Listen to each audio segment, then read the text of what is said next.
Assalamualaikum warahmatullahi wabarakatuh.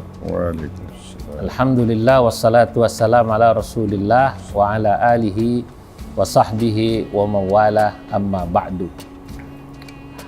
Para hadirin pemirsa TVNU yang dimuliakan Allah Subhanahu wa taala.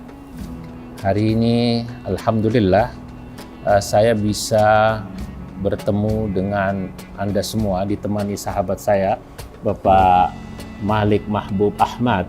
Beliau berasal dari Pakistan, tapi sudah lama tinggal di Indonesia dan beliau sudah pandai berbahasa Indonesia. Beliau memiliki banyak pengetahuan, wawasan, dan juga pengalaman yang mendalam tentang seni pembuatan karpet dan permadani. Hari ini saya ingin berbicara dengan beliau, bincang-bincang tentang salah satu yang berkaitan dengan peradaban Islam. Sebagaimana kita tahu, Nahdlatul Ulama adalah organisasi yang memiliki jargon visi misi tentang merawat jagat dan membangun peradaban. Dan peradaban itu diantaranya selain ilmu pengetahuan adalah seni dan tradisi dan budaya dari suatu negara. Hari ini kita akan berbicara tentang salah satu peradaban, bagian daripada peradaban, yakni seni pembuatan permadani atau karpet. Menarik karena memang permadani, Pak Malik, kita ketahui dalam Al-Quran Allah Subhanahu wa taala berfirman, muttaqi'ina ala furushim batainuha min istabraq. Nanti penghuni surga, kata Allah, akan bersandar, bertelekan di atas permadani yang indah, yang hebat. Saya misalnya pernah ke Turki, terus saya lihat kerajinan permadani yang luar biasa. Saya pernah ke Iran, saya pernah ke Azerbaijan, saya pernah ke Uzbek, termasuk ke Pakistan, di negara di mana Pak Malik berasal.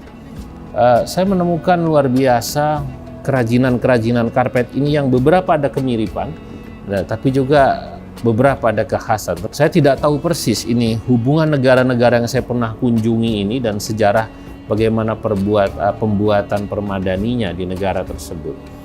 Tapi saya yakini dari negara-negara yang saya kunjungi tadi seperti Afghanistan, Pakistan, kemudian Azerbaijan, Uzbekistan, Iran, Turki, ini kok semuanya sepertinya berkaitan dengan seni Islam yang sangat kuat.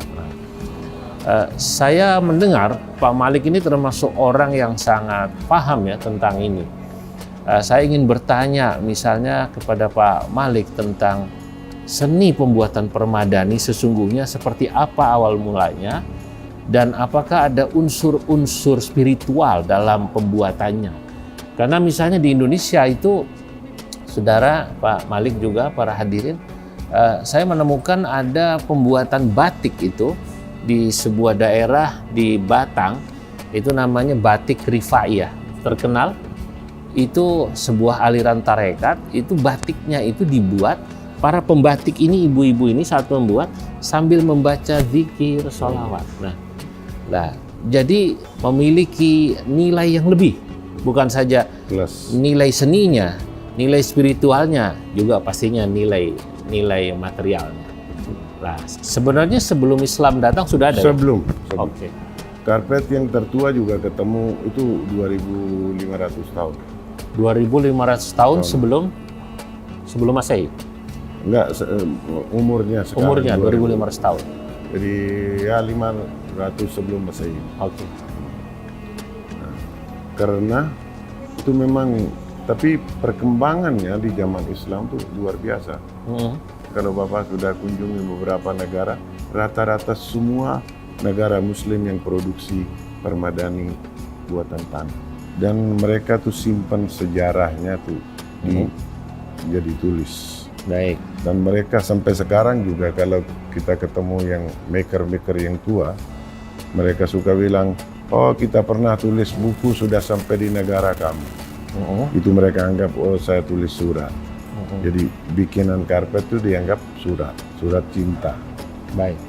Dan mereka misalnya Rusia punya motif yang Rusia maksudnya tuh dulu yang Rusia sekarang Uzbekistan, Tajikistan, Azerbaijan, negara-negara Muslim yang sudah independen sekarang, semua mereka tuh punya ciri-ciri khasnya.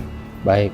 Tapi paling yang unik itu adalah di dunia permadani itu Iran. Iran. Iran. Apa keunikannya dari permadani Iran? Yang ketemu di Siberia di kuburan satu raja, Ya. yang sekarang ada di Victoria, enggak di Saint Petersburg di Rusia. Oke. Nah, itu satu diperkirakan yang tertua di dunia ini. Sekarang ketemu itu di kuburannya satu raja. Satu raja. Ya. Dan itu buatan Iran. Grafi sudah, tulisan ayat-ayat segala macam, bikin gambar-gambar masjid. Kalau boleh tahu, ini ada bulu domba, bulu onta, kemudian sutra.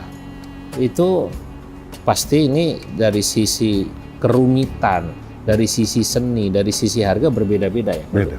Kalau boleh tahu dari materi-materi yang tadi disebut, itu semua disebut dalam Al-Quran. Betul. Min juludil Betul. an'ami Betul. tastakhifunaha yawma dha'nikum wa yawma iqamatikum wa min aswafiha wa aubariha wa ash'ariha athatan wa mata'an ilahin. Jadi Allah menciptakan adanya permadani ini dari bulu domba, bulu onta, ya bulu kambing biasa. Itu dari sisi material ini dan dari sisi kerumitan dan kemudian dari sisi harga, seni itu mana yang lebih mahal atau urut-urutannya lah seperti apa? Arti ayat yang Bapak tadi sebutkan, di situ tuh kan sudah disebut ada material, natural material, natural fiber, serat-serat alami. Kan ada dua macam, satu hewani, satu nabati. Jadi seperti yang di dalam Al-Quran, nauzubillah, jangan kita dari golongan itu, Pak. Libasum min qatiran. Itu kan aspal kan. Aspal. Produk apa, Pak? Petrochemical. Kalau pewarnaannya itu sebenarnya dari apa? Kalau itu dari alami, Pak, dari tumbuh-tumbuhan. Tumbuh-tumbuhan. Dari kulitnya pohon, dari daunnya pohon, dari buah-buah, biji-bijian. Dan itu satu industri sendiri untuk bikin warna. Mewarnai bulu domba, mewarnai katun, mewarnai sutra, itu yang... Apa ada misalnya kalau di daerah-daerah tadi itu ya yang kuat ya, tradisi pembuatan permadaninya, penggunaan yang misalnya permadani yang berasal dari sutra atau berasal dari bulu domba, bulu onta, misalnya digunakan pada musim-musim tertentu misalnya atau acara-acara tertentu. Negara-negara yang bikin karpet rata-rata tuh semua negara itu punya 4 macam musim. Mulai dari Turki sampai Rusia, Afghanistan, Pakistan. Misalnya maksud saya kalau musim panas, misalnya permadaninya, karpetnya dibuat dari bulu ini. Gitu. Kalau musim dingin apa itu saya tidak. Saya ingin lebih tahu. Ada untuk penghangatan bulu domba. Bulu domba biasanya dipakai di musim dingin ya. Musim dingin. Betul. Dan mereka bukan hanya sekadar tutup lantai, Pak, sebagai mebel. Sebagai selimut, sebagai dulu kan mulainya tuh kan dari khemah-khemah dibikin khemah, terus dibikinin baju-baju perang segala kan, itu juga pakai yang tebel-tebel itu sebelum mulai bikin dari metal. Nah, baik. Apa ada orang membuat permadani itu tadi di negara-negara yang tadi saya sebut, mungkin di negeri Pak Malik ya, di Pakistan atau Afghanistan atau Azerbaijan atau Uzbek atau Iran. Kemudian tadi saya cerita yang tadi di daerah Batang itu ada namanya batik rifaiyah. Itu dibuat itu pakai zikir, pakai sholawat. Itu kalau permadani, kalau karpet itu apa ada semacam itu? Sangat ada. Karpet ini bukan benda yang sembarangan, bukan sekadar tutup lantai atau bikinin kedap suara segala. Itu mulai prosesnya, Pak. Mereka tidak boleh sentuh tanpa air wudhu. Dalam keadaan suci, zikir. Apa di sana juga ada misalnya batik-batik, permadani karpet-karpet yang dibuat oleh katakanlah sebuah ya sekte atau aliran torekoh tersendiri. Kalau di sini kan ada torekoh Naqsyabandiyah, Qadiriyah. Qadiriyah ya. Di sana ada juga ya. Haqqani itu kan ada juga di Haqqani di Pakistan. Afghanistan, nah itu Di asli Pakistan. Pakistan Pak. Pakistan. Haqqani Group itu asli Pakistan. Produk juga permadani. Ya, Oke. ada mereka bikin. Jadi itu kan ekonomi masyarakat. Jadi mendukung orang-orang lemah. Sempat waktu muhajirin hampir 5 juta orang Afgan muhajirin masuk Pakistan. Mereka survive sampai sekarang masih ada 1 juta lebih ya di Pakistan. Tapi menurut saya Pakistan, saya sudah pernah ke Karachi, saya pernah ke Islamabad, ya, negeri yang indah, ya, negeri yang sangat menghargai tamu. Ya, saya bertemu dengan seorang ahli hadis di sana yang masih hidup, namanya Syekh Muhammad Taqi Al-Usmani. Oh, Taqi Usmani. Ya, Muhammad Taqi Taqi Usmani. Usmani kayaknya udah meninggal Pak, baru-baru ini. Baru ini. Saya ke sana itu akhir tahun 2021.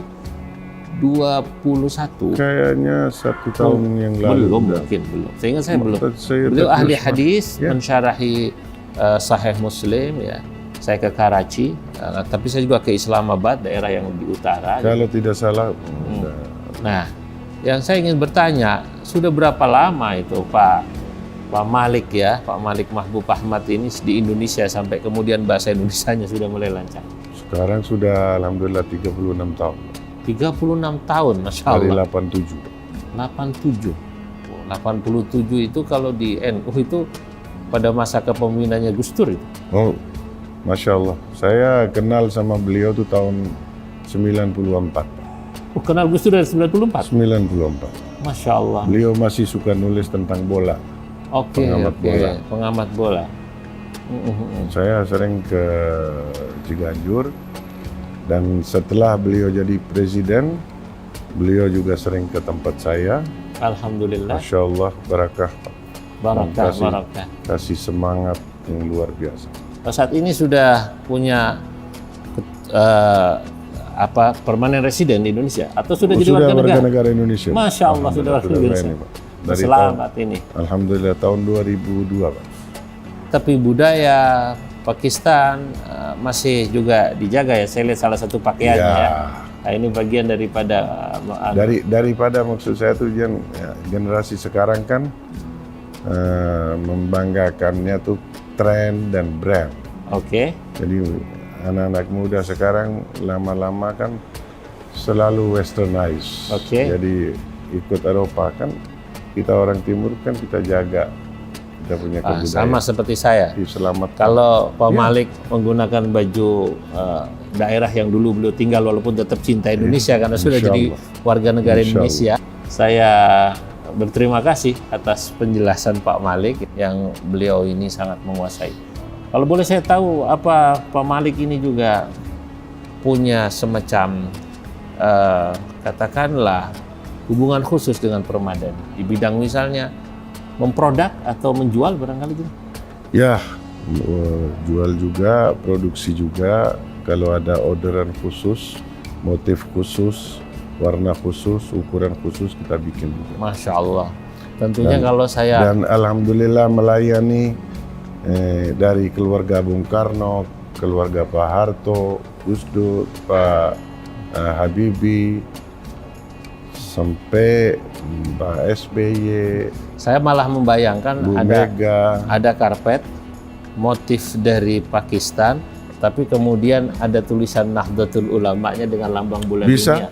Bisa. Itu keren sekali andai kata. Saya lagi ini Pak, lagi saya bikin gambarnya Gus Dur. Wah, Masya Allah, Masya Allah. Masya Allah. Baik, hadirin yang dimuliakan Allah, ini bincang-bincang singkat saya. Nah, semoga bermanfaat ya. Wassalamualaikum warahmatullahi wabarakatuh.